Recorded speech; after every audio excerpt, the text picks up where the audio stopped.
Olá a todos vocês. Para quem não me conhece, eu sou Patrícia Duarte. Eu sou terapeuta integrativa, taróloga. A maioria dos meus atendimentos são a partir do tarô, então a partir do tarô eu sigo com os meus clientes para outras terapias integrativas as quais eu trabalho. E eu estou gravando aqui no YouTube uma série de vídeos lendo este livro aqui. Eu faço a leitura completa do livro e coloco algumas impressões minhas, alguns pontos de vista meus. Olha, esse daqui, Jung e o Tarô, tá? E nós estamos realizando a leitura neste momento. Tem alguns vídeos anteriores com a leitura do primeiro arcano maior do tarô, que é o arcano do louco, que você pode considerar como arcano 0 ou como arcano 22, e agora nós estamos lendo o capítulo do arcano do mago, o arcano 1 do tarô, tá certo? Então nós vamos continuar. Eu parei na página 72, no primeiro parágrafo, então eu terminei aquele parágrafo onde a autora dizia o seguinte: não obstante, cada um de nós possui um pouco da magia da consciência, e na medida em que temos esse tipo de poder, somos presa da tentação demoníaca de abusar dele. Resistir à tentação requer alto grau de disciplina e autoconhecimento. Hoje eu trouxe aqui a carta do tarô de Waite, do mago, porque este livro, Jung e o Tarô, da Sally Nichols, ela faz uma analogia com o trabalho de Jung, né, com a questão de arquétipos, subconsciente, inconsciente e tudo mais. Ela faz uma analogia com os arcanos do tarô de Marsella. Como eu trabalho com tarô de Waite, pode ser que você trabalhe com outros tarôs também, eu trabalho com tarô de Waite. No tarô de Waite, esse é o mago. O tarô de Marsella é diferente, eu vou mostrar para vocês, tá bom? Então vamos continuando aqui na página 72. Eu acredito e espero sinceramente que neste vídeo de hoje eu encerre esse capítulo. Vamos lá? Shakespeare compreendeu o problema. Em A Tempestade, dramatiza tanto o problema quanto a solução com verdadeira introvisão poética.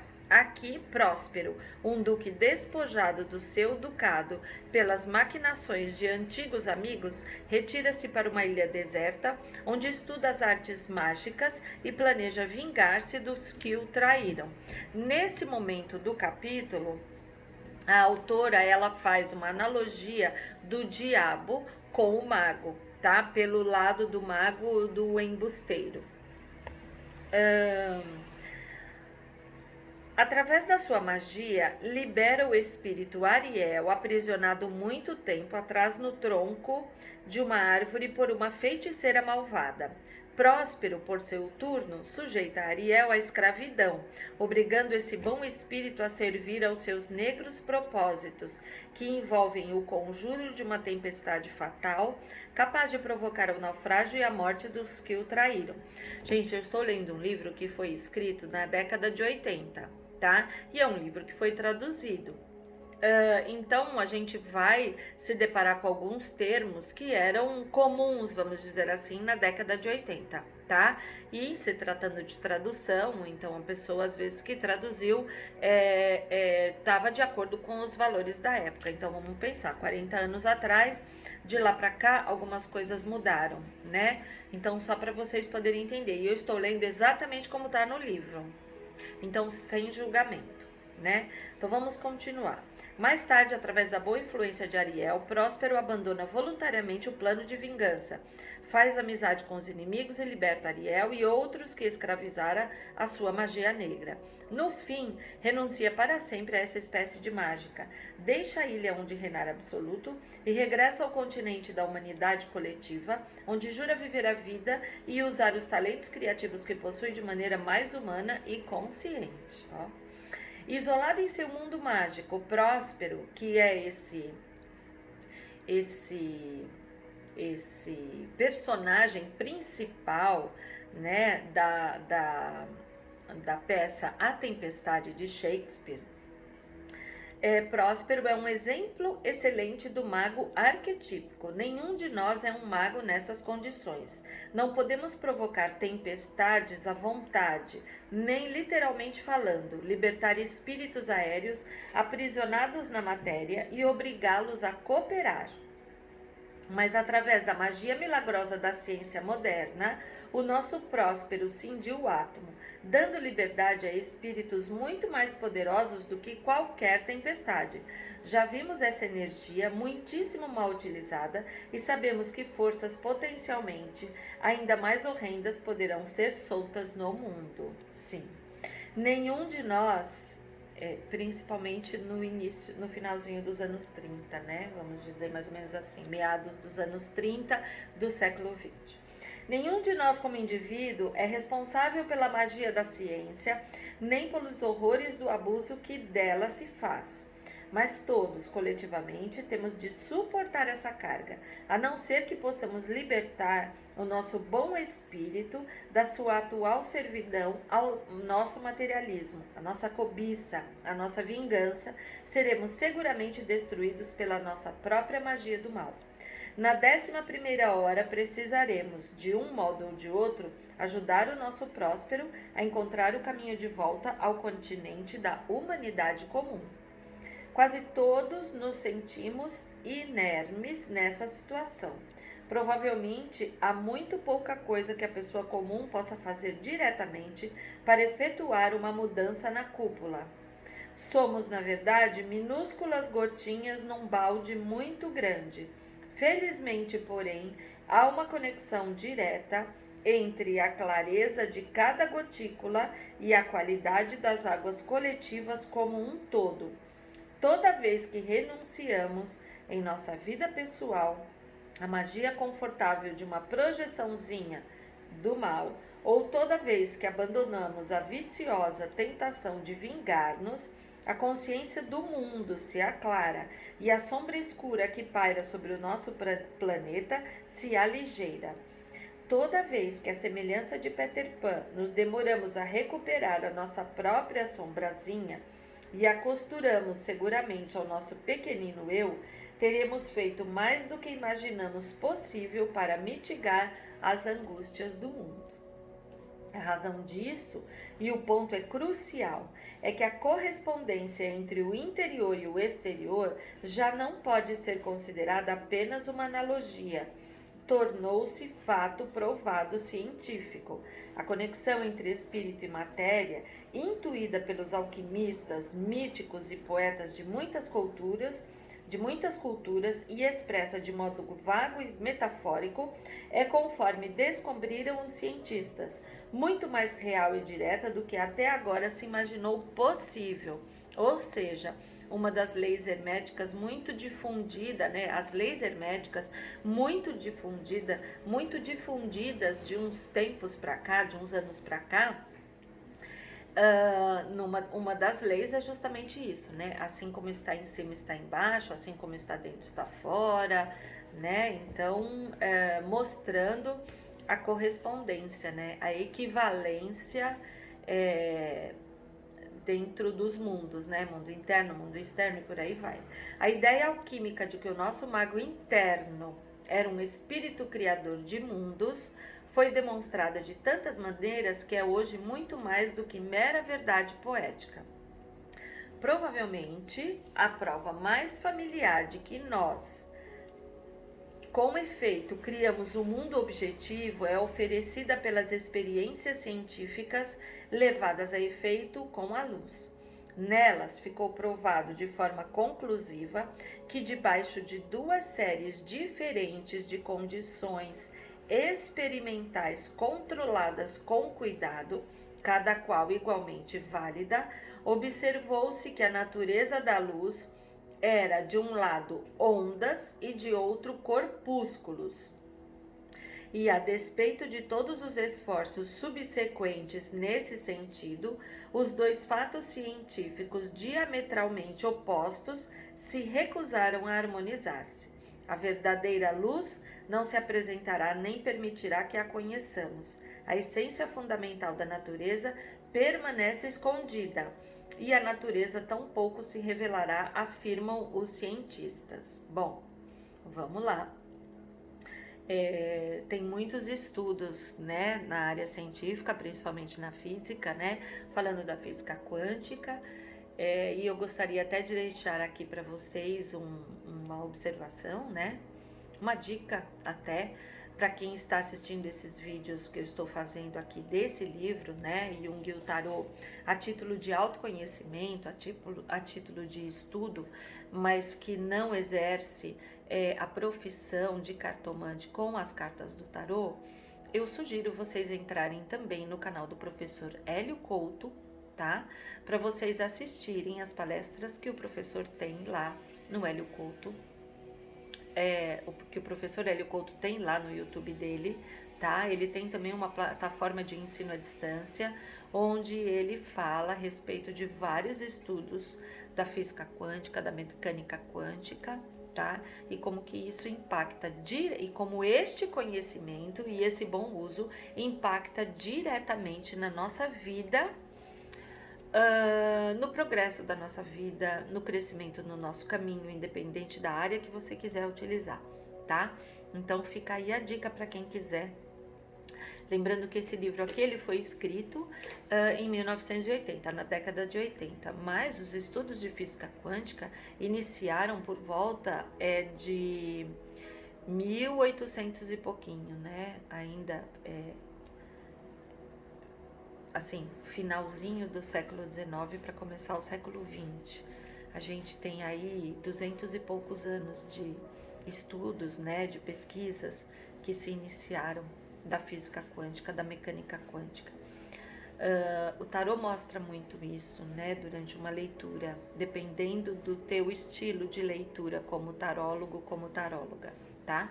Então vamos continuar aqui. Então deixei a dica aí para vocês do professor Hélio Couto e eu vou daqui a pouquinho dar uma pausa no vídeo, porque eu tinha falado no vídeo anterior de um livro que é bem fácil de vocês lerem, que eu tirei aqui da minha biblioteca para mostrar a capa para vocês e dar essa dica de livro para vocês lerem esse livro, para vocês se conhecerem um pouquinho mais. De repente desperta aí em vocês a vontade, né, e a necessidade de procurar um psicólogo para olhar para esse lado, tá? Então eu daqui a pouquinho vou mostrar para vocês o livro. Então vamos continuando. Provavelmente a forma mais familiar do que nós com efeito... esse parágrafo, perdão, já li e terminou com: a essência fundamental da natureza permanece escondida e a natureza tampouco se revelará, afirmam os cientistas. A imperfeição, explica eles, não está nos instrumentos feitos pelo homem para observar a realidade externa, mas nos nossos eus humanos, com as limitações do nosso aparelho sensorial. Nenhum instrumento inventado, por mais refinado e exato que seja, poderá algum dia oferecer-nos uma visão desobstruída do mundo lá fora. Ao que parece, estamos condenados para sempre a experimentar a natureza da luz como ondas e como corpúsculos, ambos os quais, segundo se admite, não foram criados lá fora, senão aqui dentro dos nossos eus psicofísicos. Nós mesmos criamos o mundo. A natureza continua sendo e continuará para sempre um mistério. Mas não é tão mistério assim, né? Agora parece evidente que a realidade da psique é a realidade, a única realidade. Há muito tempo um monge zen colocou-se deste modo: esse mundo instável é apenas um fantasma, fumaça momentânea. Sir Arthur Eddington, o astrofísico, depois de dedicar a vida à investigação da chamada realidade externa, resumiu seus descobrimentos mais ou menos nestas palavras: alguma coisa lá fora, não sabemos o que, está fazendo alguma coisa que não sabemos o que é. Na verdade, hoje em dia a gente sabe, né? Tem vários estudos que comprovam. Assim sendo, estamos lidando com um mundo que às vezes experimentamos como externo e às vezes como interno. Parece hoje menos surpreendente do que parecia outrora, que a correspondência entre os dois aspectos da realidade única se tenha revelado científica e matematicamente exata. A dualidade do nosso intelecto está tão arraigada que essas revelações ainda parecem mágicas. Por exemplo, o fato de poderem os físicos postular e descrever com acurácia um novo elemento potencial que mais tarde de fato se manifesta na natureza exterior, ou de terem os matemáticos, independentemente de observações astronômicas, conseguido descobrir as leis da órbita planetária com tal exatidão que se verificou depois que suas fórmulas correspondiam precisamente à maneira com que os planetas se comportam na natureza. Em The Myth of Meaning, Aniela Jaffe comenta a forma milagrosa com que esses cálculos matemáticos independentes correspondem com tanta exatidão ao fato científico. Isso parece assombroso, diz ela, e só pode ser explicado satisfatoriamente pela postulação de uma ordem objetiva independente, que marque assim o homem como a natureza, ou o pensamento humano e o cosmo. Como se, no nível psicoide, os padrões arquetípicos do mundo interior correspondessem exatamente aos da realidade externa. Ou seja, de acordo, para a gente dar uma resumida, de acordo como é o seu mundo interno, as suas crenças limitantes ou expansivas, você vai moldar a sua realidade externa. Então, a realidade externa da minha vida, da sua vida, está diretamente ligada aos nossos sentimentos, né, que advêm das nossas crenças limitantes ou expansivas, expansivas. Então, vamos continuar aqui com a leitura do capítulo O Mago, da Sally Nichols. Então, vamos continuando. Agora a gente vai para a página 74 do livro. Quase todos podemos citar exemplos pasmosos em que um padrão interno corresponde de súbito a um padrão externo de modo milagroso, quando nenhuma conexão causal poderia ser encontrada entre os dois eventos. Em tais situações, a imagem interna se materializa de repente em realidade externa, exatamente como se a tivéssemos conjurado. Somos, por exemplo, visitados pela lembrança persistente de um amigo de infância do qual não tivemos notícia nos últimos 20 anos. Depois de improviso, como que caída do céu, recebemos uma carta, um telefonema, uma visita totalmente inesperada desse amigo. Quem nunca, né? Quem nunca?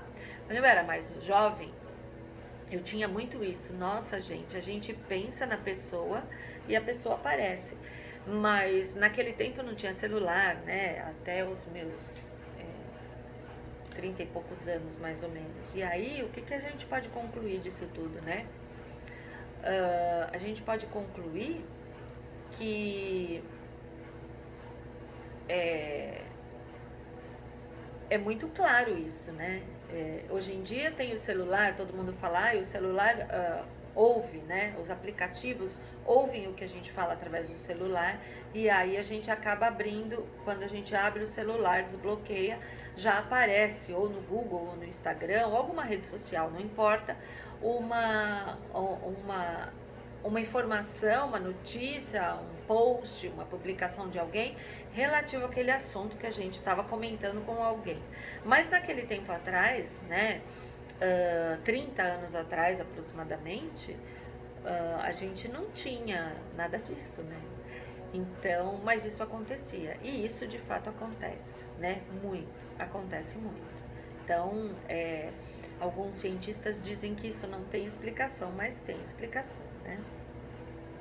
Sincronicidade foi o termo usado por Jung para denotar esse tipo de coincidência. Você pensa no amigo e o amigo aparece. Entre estados internos e eventos externos. Jaffe aclara ainda mais o que Jung quer dizer, elucidando da seguinte maneira. Por fenômenos sincronísticos, Jung subentende a coincidência significativa de um evento psíquico com um evento físico, que não podem ser causalmente ligados um ao outro e estão separados no espaço ou no tempo. Por exemplo, o sonho que se realiza e o acontecimento que o prediz. Tais coincidências nascem do fato de que o espaço, o tempo e a causalidade que para nossa consciência são discretos, determinantes de acontecimentos, se tornam relativos ou são abolidos no inconsciente, como foi estatisticamente demonstrado pelas experiências de percepção extrasensorial de J.B. Heine, ou Heine. A consciência reduz a processos aquilo que é ainda unidade no inconsciente, por esse modo, dissolve ou obscurece a relação recíproca de acontecimentos no mundo uno. Os fenômenos sincronísticos são como uma irrupção daquele mundo unitário transcendente no mundo da consciência, sempre imprevisíveis e irregulares porque não se baseiam na causalidade. Despertam espanto ou medo porque reduzem a disparates nossas categorias habituais de pensamento. A unidade paradoxal de ser que eles revelam foi identificada por Jung como unus mundus de Dorn. Muito bem. É o nosso mago interno naturalmente o responsável pelas milagrosas erupções do mundo unitário no mundo cotidiano de espaço e tempo. Causa e efeito. A fim de observar como isso funciona, digamos que você está sentada, como é provavelmente que esteja, lendo esse livro ou vendo esse vídeo. Em circunstâncias normais, seria de esperar que a leitura se processasse através da série dos trunfos, página por página, passando revista às cartas, em sequência numérica, como foi delineado aqui no livro. Examinando-as assim, numa sequência, no espaço-tempo, esperamos ver o modo com que cada carta evolve da precedente, como a primeira, em certo sentido, causa a segunda e assim por diante, né? Então, primeiro o louco, depois o mago, depois a sacerdotisa e assim vai caminhando.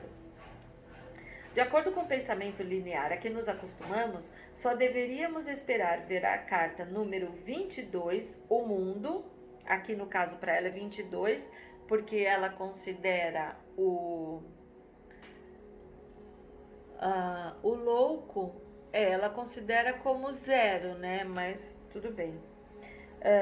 A carta número 22, o mundo, no fim do livro. No correr do tempo, como se diz, teremos viajado através da série dos trunfos, chegando finalmente à última carta que retrata o mundo unitário, o alquímico unus mundus, que existe além do espaço e do tempo. Ou seja, esse tempo cronológico que a gente vive aqui no nosso mundo é algo que o ser humano criou, na verdade,